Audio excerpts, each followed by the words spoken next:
Hi everyone, in this video I'm going to show you how to join Telegram private channel without invite link.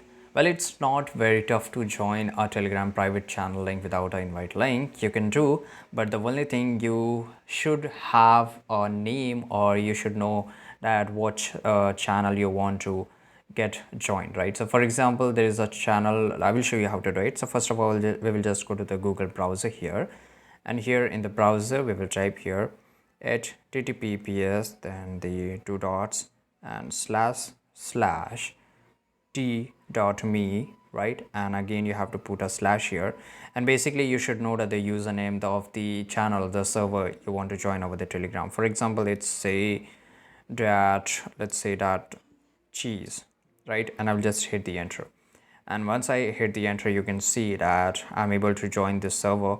So here I can just send a message and then I will able to join it.